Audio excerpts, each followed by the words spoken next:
आप देख रहे हैं इंडिया टाउन न्यूज, भारत की बात। नमस्कार, स्वागत है आपका हमारे खास बुलेटिन खबरें राजनांदगांव में और मैं हूं आपके साथ आस्था सिंह। चलिए बुलेटिन की शुरुआत करते हैं, लेकिन उससे पहले एक नजर डालते हैं आज की हेडलाइंस पर। 24 घंटे में धोखाधड़ी, आरोपी गिरफ्तार। केसीसी लोन के नाम पर धोखाधड़ी, बैंक कर्मचारी बनकर की ठगी।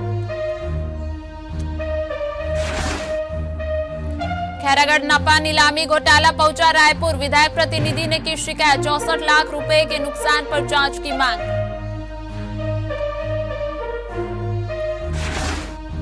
बाल दिवस पर बच्चों में दिखा उत्साह, विज्ञान प्रदर्शनी बना आकर्षण का केंद्र, शिक्षकों ने की सराहना।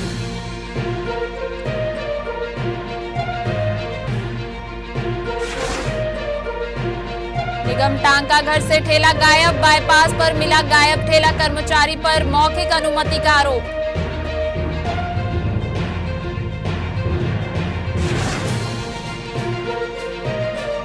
राधेश्याम शर्मा बने भाजपा के नए मीडिया प्रभारी, सांसद संतोष पांडे ने दी जिम्मेदारी, वरिष्ठ नेताओं ने दी बधाई। अब चलिए खबरों की ओर रुख करते हैं। पुलिस प्रशिक्षण स्कूल में 4 नवंबर से चल रहे 82वें बैच के आरक्षक बुनियादी प्रशिक्षण सत्र के 120 पुरुष एवं 163 महिला प्रशिक्षणार्थी नव आरक्षकों का दीक्षांत परेड आईजी अभिषेक सांडिल्य के सानिध्य में संपन्न हुआ। प्रशिक्षण बैच में 28 विवाहित, 64 अनुसूचित जाति, 68 सहायक आरक्षक, 18 गृह रक्षक और 104 सामान्य श्रेणी के प्रशिक्षणार्थी शामिल थे। इनमें से 45% पूर्व माध्यमिक, 50% उच्च माध्यमिक और 5% स्नातक एवं स्नातकोत्तर शिक्षा प्राप्त हैं। प्रशिक्षणार्थियों को शस्त्र और शस्त्र रहित ड्रिल, फायरिंग, फॉगिंग, जंगल टैक्टिकल, कानून और अन्य सहायक विषयों का प्रशिक्षण दिया गया। इस मौके पर आईजी ने अपने संबोधन में कहा कि आज आप सभी ने मेहनत की रक्षा की और देश सेवा की दिशा में एक महत्वपूर्ण कदम बढ़ाया है। उन्होंने प्रशिक्षण के महत्व पर जोर देते हुए कहा कि यह अनुभव आप चुनौतीपूर्ण परिस्थितियों में सही निर्णय लेने में मदद करेगा। उन्होंने कहा कि आपके प्रशिक्षण के दौरान अर्जित कौशल, नेतृत्व क्षमता और व्यवहारिक ज्ञान आपके मूल इकाइयों में उत्कृष्ट कार्य करने में सहायक होगा। कार्यक्रम के अंत में आईजी द्वारा गजेंद्र सिंह ठाकुर एवं उनके संस्था नेतृत्व की सराहना की गई। इस अवसर पर संस्था का समस्त स्टाफ और प्रशिक्षणार्थी के परिजनों की उपस्थिति रही, जिनका पुलिस महानिरीक्षक ने आभार व्यक्त किया। लगभग 250 प्रशिक्षण कांस्टेबल से और उसमें अधिकांश बस्तर एरिया के हैं और शहीद परिवार से बिलोंग करते हैं। उन्होंने आज काफ़ी उत्तम दर्जे का परेड प्रदर्शन किया। उसके लिए मैं एसपीपीटीएस को बधाई देता हूँ और निश्चित ही वो प्रशिक्षित होकर फील्ड में जाएंगे तो छत्तीसगढ़ पुलिस का एक अहम हिस्सा होंगे और मैं सभी को बधाई देता हूँ। भाजपा के सांसद संतोष पांडे ने जिला राजनांदगांव के लिए पार्टी के पूर्व मीडिया प्रभारी राधेश्याम शर्मा को मीडिया प्रभारी नियुक्त किया है। नियुक्ति पत्र भाजपा के सांसद प्रतिनिधि रोमी भाटिया, जनपद पंचायत अध्यक्ष संजय सिन्हा, भाजपा मंडल अध्यक्ष कांता साहू और आबिद मेमन द्वारा सौंपा गया। नियुक्ति मिलने के बाद राधेश्याम शर्मा ने सांसद संतोष पांडे का आभार व्यक्त करते हुए कहा कि जिस विश्वास के साथ उन्हें यह जिम्मेदारी सौंपी गई है उसमें वे पूरी तरह खरा उतरने की कोशिश करेंगे। भाजपा के वरिष्ठ नेताओं चंद्रिका प्रसाद दर्सेना, एमडी ठाकुर, किरण वैष्णव और संजय सिन्हा ने राधेश्याम शर्मा को इस नियुक्ति पर बधाई दी है। राजनांदगांव की थाना बसंतपुर पुलिस ने धोखाधड़ी के आरोपित देवांगन को महज 24 घंटे के भीतर गिरफ्तार किया। प्रार्थी की शिकायत के अनुसार आरोपी ने अपने आप को बैंक का कर्मचारी बताकर 15 लाख रुपए के केसीसी लोन दिलाने के नाम पर 4,50,000 रुपए धोखाधड़ी के जरिए अपने खाते में ट्रांसफर करा लिए। प्रार्थी ने आरोपी से बार बार लोन दिलाने की मांग की, लेकिन आरोपी टाल मटोल करता रहा। बाद में प्रार्थी को पता चला कि आरोपी कोई बैंक कर्मचारी नहीं है। राजनांदगांव एसपी अंकिता शर्मा के दिशा निर्देश पर टीम ने त्वरित कार्यवाही कर आरोपी को हिरासत में लिया। पूछताछ में आरोपी ने अपना जुर्म स्वीकार किया, जिसके बाद आरोपी को न्यायालय में पेश कर जेल वारंट के बाद जेल भेजा गया। थाना बसंतपुर पुलिस के अनुसार आरोपी के खिलाफ पहले भी धोखाधड़ी और छेड़छाड़ के मामले दर्ज है। राजनांदगांव निगम आयुक्त अतुल विश्वकर्मा ने जल विभाग के अधिकारियों और वाल्वमैन की बैठक लेकर शहर में समुचित पेयजल आपूर्ति सुनिश्चित करने के लिए दिशा निर्देश दिए। आयुक्त ने कहा कि पेयजल आपूर्ति एक महत्वपूर्ण सेवा है और इसमें किसी भी प्रकार की लापरवाही बर्दाश्त नहीं की जाएगी। उन्होंने जल विभाग के सभी कर्मचारियों से सामंजस्यपूर्ण ढंग से कार्य करने का कहा। बैठक में आयुक्त ने टंकियों की स्थिति का जायजा लिया और वाल्वमैन से टंकियों में आने वाली समस्याओं के बारे में जानकारी ली। उन्होंने कहा कि टंकियों और पाइपलाइन में किसी भी प्रकार की खराबी या लीक होने पर तुरंत रिपोर्ट करें ताकि इसका समय पर निवारण किया जा सके। आयुक्त ने तकनीकी अधिकारियों को निर्देश दिया कि ठंड के मौसम का लाभ उठाते हुए ग्रीष्म ऋतु से पहले सभी टंकियों और पाइपलाइन की मरम्मत, लीक सुधार, सफाई और वाल्व इंस्टॉलेशन का कार्य पूरा कर लिया जाए। इसके अलावा मुहारा फिल्टर प्लांट में आवश्यक सामग्रियों का पर्याप्त भंडारण सुनिश्चित करने और अन्य आवश्यक व्यवस्थाओं को दुरुस्त रखने के निर्देश दिए गए। राजधानी दिल्ली में हाल ही में हुए बम धमाके में 12 लोगों की मौत और कई लोगों के घायल होने की घटना के बाद स्थानीय मुस्लिम समुदाय ने अपनी नाराजगी व्यक्त करते हुए कलेक्टर कार्यालय में राष्ट्रपति के नाम ज्ञापन सौंपा है। ज्ञापन में समुदाय ने कहा कि इस तरह की हिंसक घटनाओं को बर्दाश्त नहीं किया जा सकता और दोषियों के खिलाफ कड़ी से कड़ी कार्रवाई की जानी चाहिए। उन्होंने प्रशासन से मांग की है कि सुरक्षा को और सख्त किया जाए और ऐसे आतंकवादी तत्वों को कानून के तहत शीघ्र पकड़कर कड़ी सजा दी जाए। राजनांदगांव का पूरी मुस्लिम समाज, सभी मस्जिदों के सदर, सभी मस्जिदों के पेश इमाम साहब आज यहाँ पर कलेक्टर में उपस्थित हुए हैं। जो घटना घटी है 10 तारीख को लाल किले के पास कार में बम विस्फोट हुआ है और 12 बेकसूर लोगों की जानें गई है, उसके खिलाफ में हम यहाँ आतंकवाद के खिलाफ में यहाँ पे आए हैं और हमने राष्ट्रपति जी से निवेदन किया है कि ऐसी घटना कि जिन्होंने अंजाम दिया उसको कड़ी से कड़ी सजा सही तहकीकात करके दी जाए और इस घटना की पुनरावृत्ति ना हो। पूरा मुस्लिम समाज आक्रोशित है और व्यथित है इस तरीके से घटना के लिए, तो हम उसी उद्देश्य से यहाँ पे आए थे और राष्ट्रपति साहब से निवेदन किए हैं कि पूरे भारतवर्ष से आतंकवाद का सफाया किया जाए। जी, दिल्ली में जो 10 तारीख को लाल किले के सामने जो घटना घटी है उससे पूरा मुस्लिम समाज और पूरे हिंदुस्तान का हर इंसान उसका विरोध करता है और हम हुकूमत हिंद से ही अपील करते हैं कि ऐसे लोगों के साथ और सही से तहकीक करके कड़ी से कड़ी कार्रवाई की जाए। और जो उस घटना में लोग मारे गए हैं और जाहिर सी बात है कि कितने 12 लोग तकरीबन मारे गए हैं, तो 12 घरों के चिराग उन लोगों ने गुल किए हैं। तो हम सब उनके साथ में हैं, उनके इस परेशानी मुसीबत वाली घड़ी में पूरा हिंदुस्तान उनके साथ में है और हम मालिक से ये दुआ करते हैं कि उनको सब्र अता फरमाए। इंदिरा कला संगीत विश्वविद्यालय में 19 से 21 नवंबर तक आयोजित होने वाले खैरागढ़ महोत्सव को लेकर कैंपस 2 स्थित कॉन्फ्रेंस हॉल में पत्रकार वार्ता आयोजित की गई। कुलपति प्रोफेसर डॉक्टर लवली शर्मा ने इस दौरान 3 दिवसीय आयोजन की विस्तृत रूपरेखा मीडिया के साथ साझा की। कुलपति ने बताया कि महोत्सव के उद्घाटन दिवस पर विश्वविद्यालय परिसर स्थित ऐतिहासिक बावड़ी का नामकरण राजकुमारी शारदा देवी के नाम पर किया जाएगा।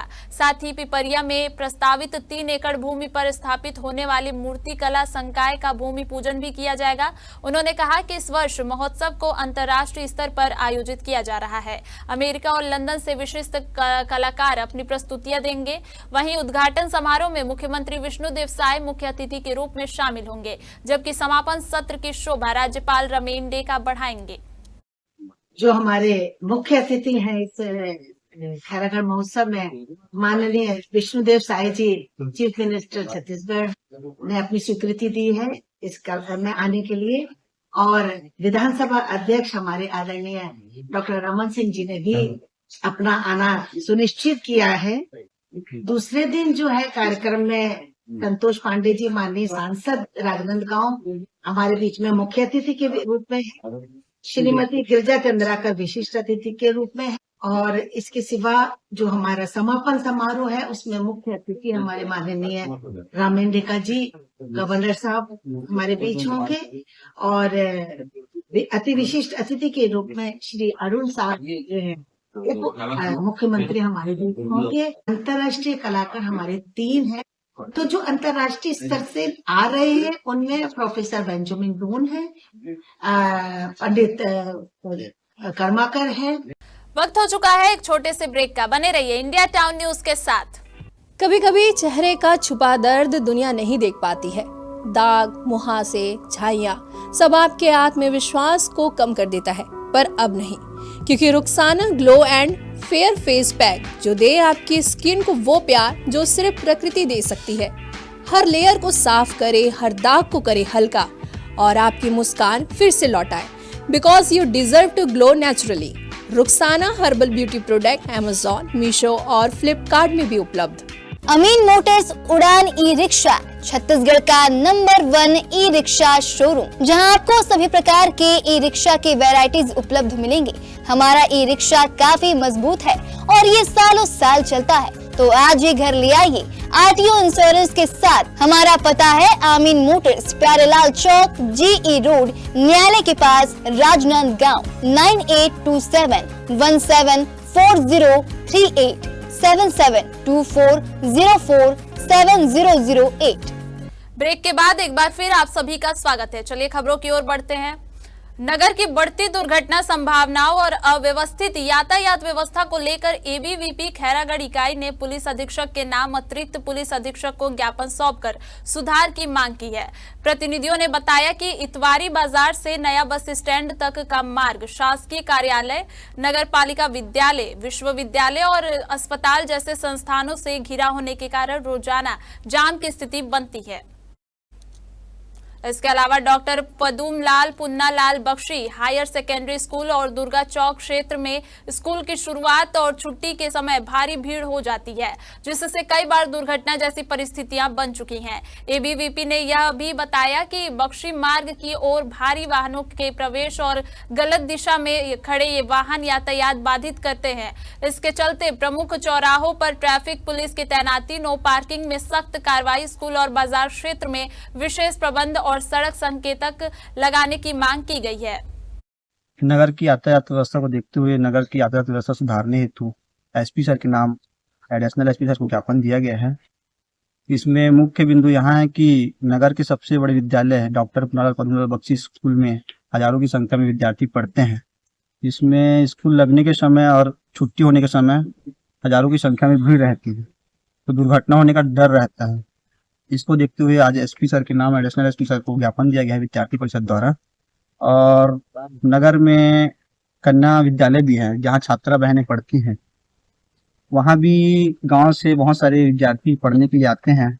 तो कोई ऐसा रहता है कि साइकिल चलाने में थोड़ा स्लो रहता है, तो उसको भी देखते हुए 2 जगह से लेकर ये ज्ञापन दिया गया है। दुर्गा चौक और दावटवाला चौक में यातायात पुलिस व्यवस्था कराई जाए।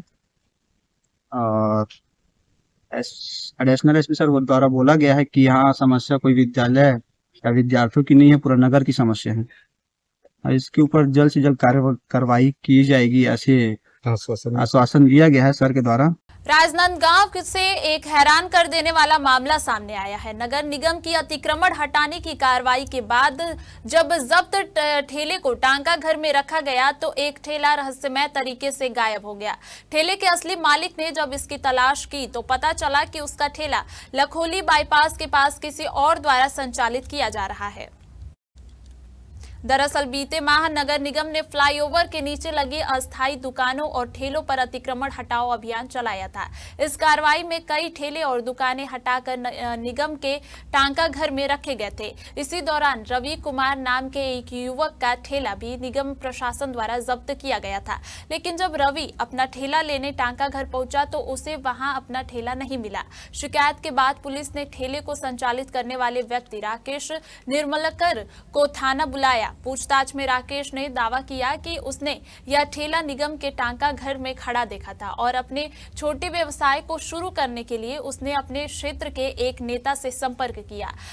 आरोप है कि नेता द्वारा निगम के एक कर्मचारी से मौखिक बात कराई गई, जिसमें कर्मचारी ने कहा कि ठेले को ले जाओ, जब असली मालिक आएगा तब वापस कर देना। पुलिस की दखल के बाद मामले में सुलह समझौता कराने की कोशिश हुई। दोनों पक्षों को थाना बुलाया गया, जिसके बाद राकेश को निर्देश दिया गया है कि वह ठेला वापस निगम को सौंप दे। मेरा जो ठेला जो है, मैं कई वर्षों से पोस्ट ऑफिस चौक में चाय की दुकान चलाता हूं। जुलाई में अतिक्रमण के नाम से निगम ने अपनी अतिक्रमण हुआ। अतिक्रमण के बाद मेरा ठेले को जब्ती करके टांका घर में पानी टंकी में जमा कर दिए। जमा करने के बाद मैं कुछ दिनों बाद मामला ठंडा हुआ तो मैं ठेले को छुड़ाने गया, तो अभी नहीं देंगे ऐसा करके मेरे को बोले ठेला। फिर मैं ठेले को रोज़ देखने जाता था, ठेला मेरा पड़ा था। दिवाली में मैंने लक्ष्मी पूजा किया ठेले में। अब ठेले पूजा करने के बाद मैं 2-4 दिन गांव चले गया। गांव से आने के बाद देखा कि मेरा ठेला वहां से गायब हो चुका है। फिर मैंने इधर उधर पता किया तो मेरे को पता चला कि मेरा ठेला लखोली में कोई दुकान चला रहा है। मेरे को नहीं मालूम XYZ वो कौन है, तो मेरे को पता चला, मैंने जाके देखा तो मैं कुछ नहीं बोला। तो मैं निगम में जाके आवेदन दिया हूँ कि भाई मेरा ठेला जल्द से जल्द मेरे को वापस किया जाए। मैं निगम गया था, मैं देखा ठेला, बहुत सारा ठेला पड़ा था। तो मैं मोहल्ले का एक भाई है आशीष, उसी संपर्क किया कि भाई निगम में बहुत सारा ठेला है, मेरे को एक तो ठेला दिला दी, दुकानदारी करना है मेरे को। इसी कारण वो भाई ने बातचीत करके मेरे को ठेला दिलाए थे। किससे बात हुई, क्या बातचीत हुई? वो तो बातचीत भाई किया था ठेला के लिए, और ठेला दिलाया मेरे को कि जाओ वहां से ला ले, और इसका मालिक आएगा ठेले का तो तू उसको वापस करना है। कभी भी आओ मालिक, 1 महीने में आए, 2 महीने में, जब भी कभी भी आएगा तो उसको वापस करना है। इसी कारण मैं भाई वो पुलिस वाले भी बोले कि इसका ठेला है, बाइज्जत इसको वापस कर दे। फिर मैं बाइज्जत जहाँ से लाता वहीं जाके फिर रख दिया। 15,000 रुपए की बात हो रही थी, क्या मामला? 15,000 की बात, पैसा मैं तो दिया नहीं था भाई को, पैसा नहीं दिया था। मैं जो खर्चा किया था ठेले में लगाया, कुछ पैसा पेंट वेंट किया और नीचे मुर्गी गिराया था करके मैं बोल दिया कि 15,000 रुपये में खरीदा हूँ।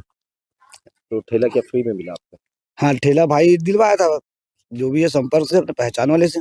वो बोला था ना मेरे को कि ठेला वापस कर देना करके, मैं कर दिया। फिर पैसे की कोई बात ही नहीं है। देश के प्रथम प्रधानमंत्री पंडित जवाहरलाल नेहरू की जयंती के अवसर पर पूरे जिले में बाल दिवस उत्साहपूर्वक मनाया गया। नेहरू जी के बच्चों के प्रति प्रेम को याद करते हुए विभिन्न स्कूलों और संस्थानों में कई रंगारंग कार्यक्रमों का आयोजन किया गया। इसी कड़ी में राजनांदगांव के कई स्कूलों में बाल मेले, सांस्कृतिक कार्यक्रम और खेल कूद प्रतियोगिताओं का आयोजन किया गया। वहीं कुछ स्थानों पर विज्ञान प्रदर्शनी का आयोजन कर बच्चों को विज्ञान एवं नवाचार की ओर प्रेरित किया गया। छोटे बच्चों से लेकर वरिष्ठ वर्ग के छात्रों ने अपनी प्रतिभा का प्रदर्शन करते हुए विभिन्न वैज्ञानिक मॉडलों को प्रस्तुत किया और आगंतुकों को उनके कार्य करने के तरीके की जानकारी दी। बच्चों द्वारा प्रदर्शित विज्ञान मॉडल जैसे सोलर सिस्टम, पर्यावरण संरक्षण, वाटर हार्वेस्टिंग, रोबोटिक्स और स्मार्ट सिटी के मॉडल विशेष आकर्षण का केंद्र रहे। इस अवसर पर कार्यक्रम में उपस्थित शिक्षकों ने कहा कि ऐसे आयोजनों से बच्चों में वैज्ञानिक दृष्टिकोण विकसित होता है और वे नई तकनीकों के प्रति उत्साहित होते हैं।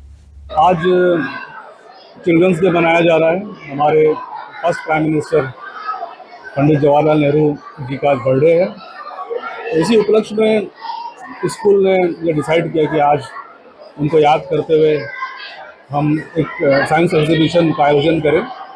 तो आज साइंस एग्जीबिशन का एक बहुत सुंदर आयोजन हो रहा है और फ्रॉम नर्सरी, आप तो यकीन नहीं करेंगे लेकिन प्री प्राइमरी नर्सरी के बच्चों से लेकर क्लास 12 तक के बच्चों ने, लगभग 130 बच्चे इन्होंने अपना मॉडल्स रखा है।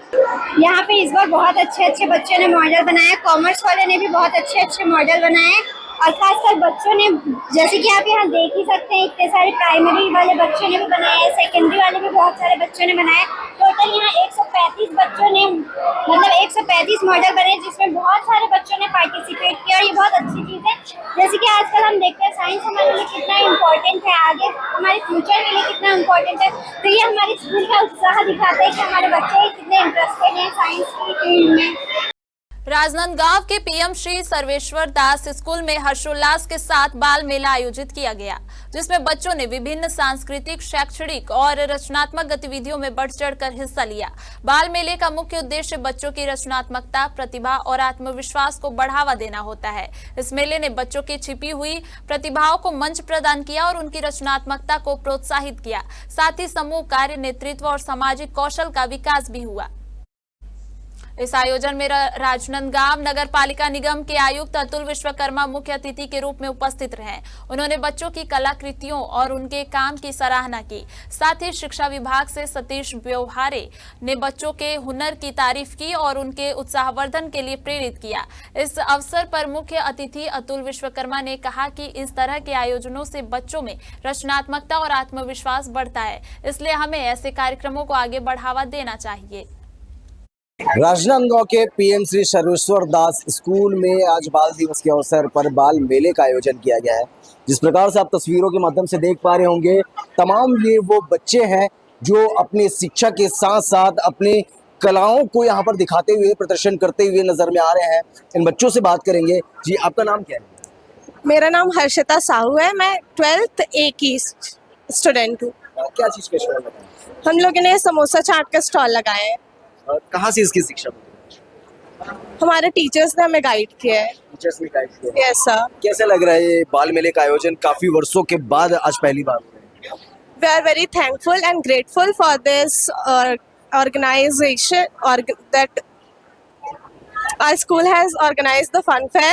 We are very thankful to our honorable SMDC President Sir Kamlesh Suryavanshi and our principal Pankaj Shukla Sir for this. बच्चों की शिक्षा के साथ में बहुत ही महत्वपूर्ण रखने वाली जो चीज़ें होती हैं, उनके अंदर की कलाओं को, उनके अंदर की प्रतिभाओं को जागृत करना। वहीं कहीं ना कहीं कोई बच्चे गुपचुप चाट बना रहे हैं, तो कोई बच्चे भेल समोसा बना रहे हैं, कोई बच्चे अपने कलाकृतियों को प्रदर्शित कर रहे हैं। यानी कि इस बाल मेले का जो आयोजन है वो कहीं ना कहीं बच्चों को शिक्षा के साथ में और भी उनके शारीरिक जीवन पर व्यापक दृष्टिकोण से आगे बढ़ाना, ये इनका उद्देश्य माना जा सकता है। काफ़ी अरसों के बाद, काफ़ी वर्षों के बाद राजनांदगांव के सर्वेश्वर दास स्कूल यानी कि पीएम श्री सर्वेश्वर दास स्कूल में इस प्रकार के आयोजन हो रहे हैं और इस आयोजन को लेकर के यहाँ के बच्चे, शिक्षक और तमाम लोगों की उपस्थिति में इस आयोजन को करवाया जा रहा है। इसमें उन जिम्मेदारों से भी बात करने की कोशिश करेंगे जो आज मुख्य रूप से यहाँ पर मुख्य अतिथि के रूप में बन करके आए हुए हैं। महंत सर्वेश्वर दास स्कूल में आज बाल दिवस के अवसर पर बाल मेला का आयोजन किया गया है। इस अवसर पर हम उपस्थित हुए हैं यहाँ पे और बच्चों के द्वारा बहुत ही शानदार आयोजन किया गया है और इसके लिए शाला प्रबंधन और जन भागीदारी समिति सब बधाई के पात्र हैं और बच्चे भी बहुत उत्साह से इसमें भाग लिए हैं, वो भी बधाई के पात्र हैं। सर्वेश्वर दास पे बाल मेले का आयोजन जन भागीदारी के अध्यक्ष मालिक गोलू सूर्यवंशी जी की पूरी समिति के द्वारा किया गया है। बहुत ही अच्छी बात है कि ये बाल मेला का आयोजन बच्चों को एक नई सीख देता है। दिन भर तो आप 24 घंटा पढ़ाई करते हैं, मगर उसके साथ साथ जो क्रियाकलापें हैं, जो पकवान बनाने का है, कुछ डिश बनाने का है, उनको एक समय मिलता है और उनको नई ऊर्जा प्रदान होती है। उससे बच्चों में और आगे करने की उत्साह होती है। मैं इसके लिए पूरे जनभागीदारी टीम के अध्यक्ष गोलू सूर्यवंशी को बधाई देना चाहता हूँ और हमारे भी आज नगर कमिश्नर, बहुत सौभाग्य की बात है कि पीएम श्री विद्यालय में हमारे कमिश्नर साहब आए और मेले का आयोजन का लुत्फ उठाया। उन्होंने गुपचुप खा के खाया, बहुत अच्छा लगा और उनको भी मैं बधाई देता हूँ कि उनके मार्गदर्शन, उनके चरण से हमारे बच्चों को नई सीख मिलेगी। आज हमारे पीएम श्री राजा सर्वेश्वर दास स्कूल में मेरे कार्यकाल में और लगभग 10 बाद में आज बाल मेला का आयोजन किया गया, जिसमें विशेष रूप से हमारे बीच में राजनांदगांव नगर पालिक निगम के कमिश्नर अतुल विश्वकर्मा जी और साथ ही सतीश व्यवहारे जी, आदर्श वासनिक जी जैसे और गणमान्य जनों की उपस्थिति रही। और निस्संदेह ये बाल मेला, क्योंकि मैं भी यही पढ़ा हूँ तो मुझे भी मेरा बचपना याद आ गया और मैं सर से भी निवेदन कर रहा था कि सर ये जो बाल मेला का जो स्वरूप है, जब हम बचपन में जो मैदान में देखा करते थे, वैसा स्वरूप आपके कार्यकाल में अगर हम राजनांदगांव को या बच्चों को मिल जाए तो ये बहुत बड़ी उपलब्धि होगी। और इस बाल मेला का आयोजन में विशेषकर हमारे प्रिंसिपल पंकज शुक्ला जी और मनोज सोनकलियारी से पूरे स्टाफ का योगदान रहा। राजनांदगांव जिले के सुप्रसिद्ध आयुर्वेदाचार्य और समाजसेवी डॉक्टर शिवशंकर जोशी को नेपाल की राजधानी काठमांडू में आयोजित वैश्विक शांति समरसता सम्मेलन में एशिया कॉन्टिनेंट अवार्ड से सम्मानित किया जाएगा। यह सम्मान उन्हें आयुर्वेद चिकित्सा के क्षेत्र में उत्कृष्ट योगदान और समाज सेवा के प्रति समर्पण के लिए प्रदान किया जा रहा है। यह सम्मेलन 28 और 29 दिसंबर को भारत रत्न पूर्व प्रधानमंत्री स्वर्गीय अटल बिहारी वाजपेयी की जयंती के अवसर पर आयोजित किया जा रहा है। इसे अंतर्राष्ट्रीय समरसता मंच और इंडो नेपाल समरसता ऑर्गेनाइजेशन के संयुक्त तत्वाधान में आयोजित किया जा रहा है। कार्यक्रम के मुख्य सलाहकार डॉक्टर कुलदीप शर्मा ने बताया कि डॉक्टर जोशी को उनके विशिष्ट योगदान और जनसेवा के प्रति समर्पण को देखते हुए यह सम्मान प्रदान किया जा रहा है। 14 नवंबर बाल दिवस के मौके पर राजनांदगांव के बच्चों के लिए यह दिन बेहद खास रहा। विधानसभा अध्यक्ष डॉक्टर रमन सिंह और पूर्व सांसद अभिषेक सिंह की मौजूदगी में बच्चों को अंतर्राष्ट्रीय गुणवत्ता की हॉकी स्टिक और खेल सामग्री भेंट की गई। डॉक्टर रमन सिंह ने बच्चों को वही फ्लैश हॉकी स्टिक भेंट की जिससे भारतीय टीम के खिलाड़ी भी खेलते हैं। इसके साथ ही बच्चों को मिठाई खिलाई और भोजन करवाया गया, जिससे कार्यक्रम और भी यादगार बना। इस अवसर पर रुद्राक्षम वेलफेयर सोसाइटी की आधिकारिक प्लेयर्स जर्सी का भी अनावरण किया गया। ऑरेंज रंग की यह जर्सी ताकत, साहस, शांति और सद्भाव का प्रतीक है। सभी बच्चों को जर्सी और स्पोर्ट्स सॉक्स निःशुल्क प्रदान किए गए। बाल दिवस के इस आयोजन में बच्चों ने स्पीकर हाउस का भ्रमण किया और विधानसभा अध्यक्ष से मिलकर खास उत्साह महसूस किया।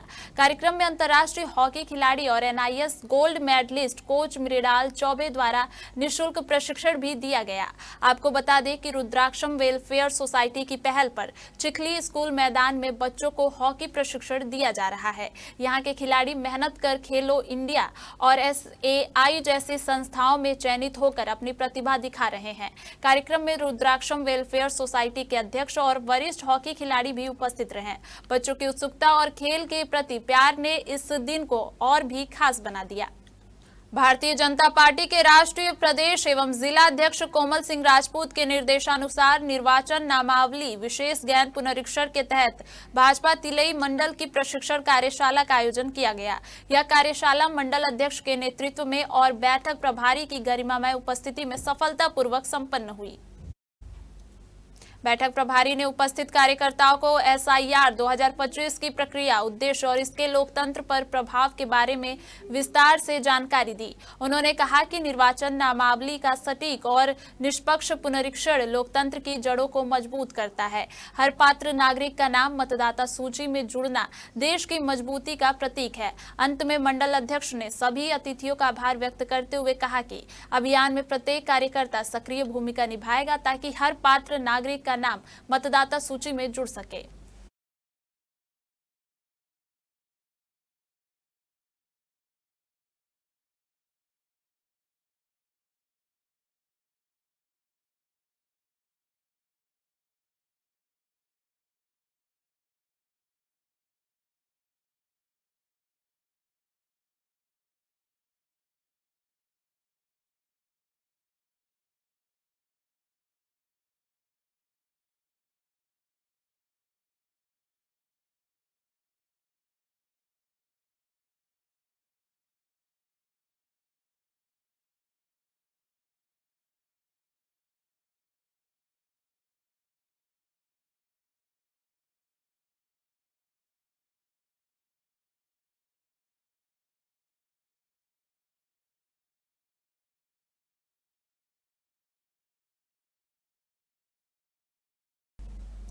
समर्थन मूल्य पर धान खरीदी की शासकीय योजना 15 नवंबर से शुरू होनी है, लेकिन खरीदी केंद्रों पर तैयारियों का अभाव गंभीर चिंता का विषय बन गया है।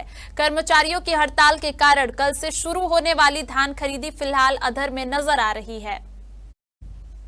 मौके से मिली जानकारी के अनुसार खरीदी केंद्रों पर न तो व्यवस्थाएं दुरुस्त हैं और न ही साफ सफाई का काम हो पाया है। केंद्रों पर तैनात प्रबंधक तक अनुपस्थित बताए जा रहे हैं। जिन स्थानों पर धान खरीदी होनी है वहां न तो व्यवस्था संभालने वाला कोई कर्मचारी मौजूद है और न ही किसानों के लिए आवश्यक सुविधाएं उपलब्ध कराई गई हैं। हड़ताल पर बैठे कर्मचारियों का कहना है कि उनकी प्रमुख मांग सुखद राशि के भुगतान को सरकार द्वारा पूरा किए बिना वे धान खरीदी प्रक्रिया शुरू नहीं होने देंगे, जिससे किसानों में नाराजगी और चिंता का माहौल है। किसानों का कहना है कि अगर सरकार समय रहते समस्या का समाधान नहीं करती है तो इसका सीधा असर उनकी फसल बिक्री पर और आय पर पड़ेगा। बिहार विधानसभा चुनाव में एनडीए की जीत के बाद भारतीय जनता पार्टी बीजेपी के कार्यकर्ताओं में खुशी की लहर दौड़ गई है। पार्टी कार्यालयों में ढोल नगाड़ों की गूंज के बीच कार्यकर्ताओं ने एक दूसरे को मिठाइयां खिलाकर जीत का जश्न मनाया। भाजपा नेताओं ने इस जीत को जनता का स्पष्ट जनादेश बताते हुए कहा कि यह विकास और सुशासन की नीति पर जनता के भरोसे का परिणाम है। कई स्थानों पर विजय रैलियां भी आयोजित की गई हैं और आतिशबाजी के माध्यम से खुशी का इजहार किया जा रहा है। भाजपा कार्यकर्ताओं का कहना है कि यह जीत पार्टी की नीतियों और बिहार के विकास के प्रति जनता की सकारात्मक सोच का प्रतीक है। इन दिनों बिहार में चल रहे चुनाव पर एनडीए की भारी जीत हुई है और इस जीत का नतीजा अब हर शहरों में, हर गांव में, हर कस्बों पे, हर गलियों पर और हर जिलों पर देखने को मिल रहा है। तमाम भाजपा के कार्यकर्ता लोग, वरिष्ठ नेता लोग आज राजनांदगांव के मानव मंदिर चौक पर पहुंचे हुए हैं और अपनी जीत का उत्साह दिखा रहे हैं, पटाखे फोड़ रहे हैं, ढोल नगाड़ों से एक दूसरे का स्वागत कर रहे हैं, मिठाई खिला रहे हैं। कितनी बड़ी जीत हासिल हुई है। बिहार का चुनाव काफी एक चुनौती भरा रहा होगा। बिहार की जनता ने ऐतिहासिक जनादेश दिया है। नरेंद्र मोदी जी और नीतीश कुमार की डबल इंजन की सरकार पर बिहार की जनता ने भरोसा दिखाया और एक प्रचंड जीत की ओर एनडीए जो है वो अग्रसर है। बिहार सुशासन पर और विकास पर वहाँ की जनता ने मोहर लगाया। वोट चोरी का जो आरोप विपक्ष के द्वारा लगाया जाता था वो बिहार की जनता ने बता दिया है। एनडीए की जो सरकार है, जो विगत 20 वर्षों से वहाँ माननीय प्रधानमंत्री जी और मुख्यमंत्री नीतीश कुमार के एनडीए के उसमें सुशासन के रूप में जो काम कर रही है, ये उसका परिणाम है। वहाँ की महिला, वहाँ के युवा, वहाँ का हर एक वर्ग इस बार विकास पर मुहर लगाया है। नीतीश और प्रधानमंत्री जी के सुशासन पर उन्होंने मुहर लगाया है। आज यह ऐतिहासिक जीत बिहार की जनता ने यह बता दिया है कि जंगल राज और जो अत्याचार जिन्होंने 15 और 20 सालों तक जो राज किया, लालू के जो राज को, उसको फिर से जो है एक बार बताते हुए बिहार की जनता की जीत है। छठी मैया बिहार की जनता के रूप में एनडीए को जो है उन्होंने आशीर्वाद दिया और इतनी बड़ी जीत जो है वो एनडीए की हुई है। आज बिहार के अलावा भी पूरे देश भर में और साथ ही आज राजनांदगांव में भी काफी उत्साह देखने को मिल रहा है। कार्यकर्ता में भी एक अलग जोश नजर में आ रहा है। पूरा देश जोश में है और उस जोश का ही परिणाम है कि बिहार में हमने ऐतिहासिक जीत हासिल की है और ये जीत सिंदूर का है, ये जीत एयर स्ट्राइक का है, ये जीत वंदे मातरम का है, ये जीत भारत माता की जय का है। जिस राष्ट्रवादी विचारधारा को लेकर के भारतीय जनता पार्टी चल रही है और उस पर जनता ने विश्वास व्यक्त किया है, उन पे भरोसा व्यक्त किया है, ये जीत विश्वास की है। कहीं ना कहीं देखा जा रहा है जो एग्जिट पोल चुनावी दरमियान में दिखाए जा रहे थे वो अब साबित भी हो रहे हैं और लोगों की खुशियां बढ़ते जा रही हैं। भारतीय जनता पार्टी और नीतीश कुमार का जो गठबंधन है वो इतना सशक्त और मजबूत है। बिहार की जनता में अगर कोई सबसे बड़ा विश्वसनीय पक्ष है तो वहाँ की 5 टर्म की सरकार है। उसके प्रति जनता ने अच्छा विश्वास दिलाया है और खास करके अभी जब चुनाव हारने के बाद की जो परिस्थितियाँ बनी हैं उसमें आरजेडी हो चाहे कांग्रेस के लोग हों, बोले ये तो चुनाव एक तरफा हुआ है, ये तो चुनाव मोदी जी और चुनाव आयोग के मिला जुला वो है, इस पर कोई प्रतिक्रिया व्यक्त नहीं करना चाहिए। जब प्रतिक्रिया व्यक्त नहीं करना चाहिए तो वो टीवी के बहस में क्यों बैठ रहे हैं? नंबर 1, अगर चुनाव ठीक ठाक नहीं हो रहा था तो उन्होंने चुनाव में भाग क्यों लिया? नंबर 2, दूसरा, जब कभी भी हमारे प्रधानमंत्री जो विश्व के सबसे प्रभावशाली नेता है, जिनका केवल हिंदुस्तान की जनता ही पर प्रभाव नहीं बल्कि विश्व के हर देश में उनके अनुयायी हैं, उनके ऊपर अगर जब भी कोई भद्दी टिप्पणी की गई, जैसे पहले चौकीदार चोर कहा, जनता ने जवाब दिया, कांग्रेस की लुटिया डूब गई। अभी उन्होंने कहा वोट चोर गद्दी छोड़ो, तो कांग्रेस जनता ने जवाब दिया और वहाँ की जो अलायंस था, आरजेडी अलायंस, उसकी लुटिया डूब गई। छठी मैया का अपमान, जो भी अवसर आया, जहाँ भी अपमान हुआ। अब ये कह रहे हैं कि जो रेवड़ी बांटी गई चुनाव के टाइम में, अरे रेवड़ी हमने तो छत्तीसगढ़ में जो महिलाओं को दिया, मध्य प्रदेश में दिया, अन्य जगह दिया, उसी प्रकार की वहाँ घोषणा की, कोई नई घोषणा की नहीं। हमसे बढ़कर हमने 10,000 दिया, आपने 30,000 देने की घोषणा की। हर घर के एक व्यक्ति को रोजगार दे, आप रेवड़ी आप बांट रहे थे और चुनाव में जो स्वाभाविक जीत हुई है, जनता ने जो जीत दिलाई है, उसको रेवड़ी बांटने की जीत कहकर अपना जो अंदर में असंतोष है वो उसको जाहिर कर रहे हो। ये जनता की जीत है मोदी जी की लोकप्रियता की जीत है, नीतीश कुमार के सुशासन की जीत है। जो आज से 20 साल पहले वहां पर जंगल राज था, रात को शाम को कोई भी सबरान परिवार का व्यक्ति सड़क पे नहीं निकलता था। आज सुशासन बना है, उसी का जवाब जनता ने दिया है और ऐतिहासिक विजय हुई है पूरे देश में। अभी तो देखिए इतनी बड़ी जीत को एक तरफ रख करके कांग्रेस के जो प्रभारी थे वहाँ अशोक गहलोत, वो एक सीट राजस्थान में जीते हैं, उस पर कूद रहे हैं। बिहार में भी देखा जा रहा है कि लगातार बिजली की समस्या जो है बड़े रूप में नजर में आ रही है। क्या लगता है अब सरकार तो बन गई, सरकार बनने के बाद किस प्रकार से उस चीज का निराकरण किया जाए? हमने ही बनाया है, हम ही संवारेंगे, ये नारा हमारा छत्तीसगढ़ का है और यही नारा हम बिहार में भी हमारे नीतीश कुमार जी के और माननीय नरेंद्र मोदी जी के नेतृत्व में सरकार बनी है। जनता ने ऐतिहासिक मतों से हमें जिताया है। 200 पार एक अपने आप में एक बड़ा पैरामीटर है जिसको भारतीय जनता पार्टी के नेतृत्व में एनडीए ने क्रॉस किया है, अपने आप एक उदाहरण है। महाराष्ट्र के बाद उससे भी बड़ी जीत भारतीय जनता पार्टी के नेतृत्व की है। निश्चित तौर पे जनता के लिए काम करने वाली सरकार बनी है, जिन्होंने काम किया और आगे भी जो काम हमारे होंगे, स्वाभाविक है सरकार में आए तो काम करने के लिए आए, हर काम को करेंगे और पुनः इस जीत को आगे प्रतिस्थापित करेंगे।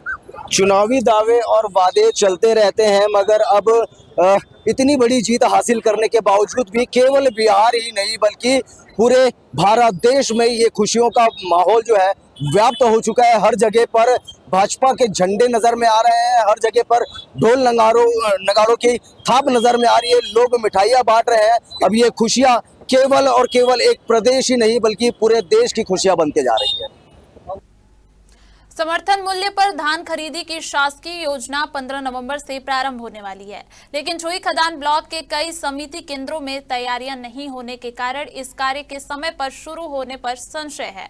14 नवंबर को जानकारी लेने पर कई केंद्रों में ताले लटके हुए मिले। धान खरीदी के लिए आवश्यक साफ सफाई, घेरा, लाइटिंग और अन्य व्यवस्थाएं अभी भी अधूरी हैं। ऐसे में 15 नवंबर से खरीदी समय पर शुरू हो पाएगी या नहीं, यह स्थिति अभी स्पष्ट नहीं है। बता दें कि समिति केंद्रों में कर्मचारियों की हड़ताल के कारण कोई तैयारी नहीं हो पाई है। छत्तीसगढ़ सहकारी समिति कर्मचारी संघ एवं महासंघ के आह्वान पर 3 नवंबर से कर्मचारी हड़ताल पर हैं।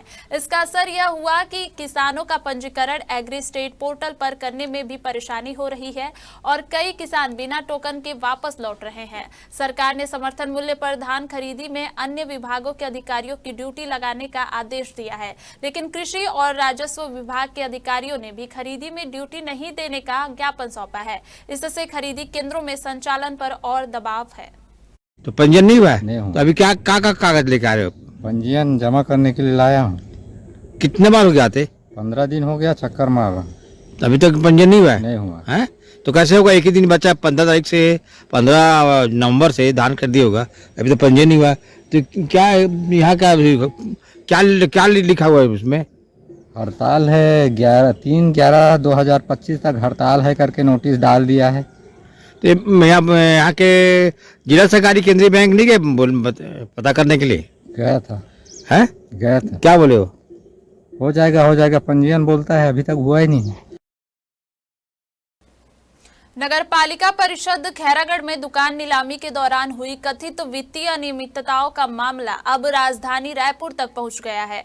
विधायक प्रतिनिधि मनराखन देवांगन ने नगरीय प्रशासन विभाग को शिकायत पत्र भेजकर लगभग 64,77,000 रुपए के राजस्व नुकसान का गंभीर आरोप लगाया है। शिकायत के साथ वर्ष 2023 और 2025 की नीलामी प्रक्रिया के तुलनात्मक रिपोर्ट भी संलग्न की गई है। रिपोर्ट में सामने आया कि अधिकांश दुकानों की बोली कीमतें 40 से 60% तक कम रखी गई। देवांगन का आरोप है कि यह सब अधिकारियों और नीलामी प्रभारी की मिलीभगत से किया गया, जिससे नगर पालिका को भारी आर्थिक नुकसान उठाना पड़ा।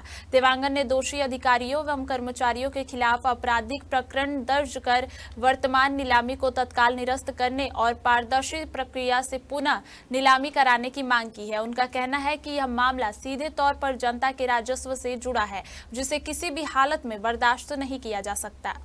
खैरागढ़ नगर पालिका छत्तीसगढ़ का ऐसा नगर पालिका जब लगातार कई भ्रष्टाचार उजागर हो रहे हैं, भारतीय जनता पार्टी की सरकार, भारतीय जनता पार्टी के अध्यक्ष वहां पर काबिज हैं, तो आप देखेंगे कि जो 2025 में अभी जो नीलामी हुई दुकानों की, उस दुकानों की नीलामी आश्चर्यचकित नीलामी, जिस दुकानों को 2023 में जो नीलामी हुआ था, उसमें जो दुकानों को 10 लाख 12 लाख रुपया में जो नीलामी हुई थी, उसको आज कुछ लोगों ने अपने फायदा उठाने के लिए अधिकारी कर्मचारी की साठगांठ से 3 लाख और 2 लाख 2.5 लाख में दुकान खरीदी या नीलामी कर रहे हैं। कुल मिलाकर ये सरकार के पैसे खजाने में डाका डालने का काम, लगभग 65 लाख रुपया की अधिक राशि का बैरा नारा यहाँ पर साठगांठ कर कुछ लोगों के द्वारा किया जा रहा है। ऐसे नीलामी प्रक्रिया को हम निरस्त करने हेतु और वहां के बैठे कर्मचारी अधिकारियों द्वारा जो इस प्रकार कृत्य किया गया है, उनके विरुद्ध हमने आज अवर सचिव छत्तीसगढ़ शासन नगरीय प्रशासन रायपुर को हमने पत्र लिखा है और संयुक्त संचालक दुर्ग को हमने पत्र लिखा है और हमने मांग किया है कि ऐसे लोगों अधिकारियों पर कार्रवाई हो और नीलामी प्रक्रिया जो गलत तरीके से हुआ है उसको निरस्त किया जाए और अन्यथा कांग्रेस मैदान में उतरकर लड़ाई लड़ने के लिए आतुर है। हमारे खास बुलेटिन खबरें राजनांदगांव में सिर्फ इतना ही। देखते रहिए इंडिया टाउन न्यूज, भारत की बात। नमस्कार। आप देख रहे हैं इंडिया टाउन न्यूज, भारत की बात।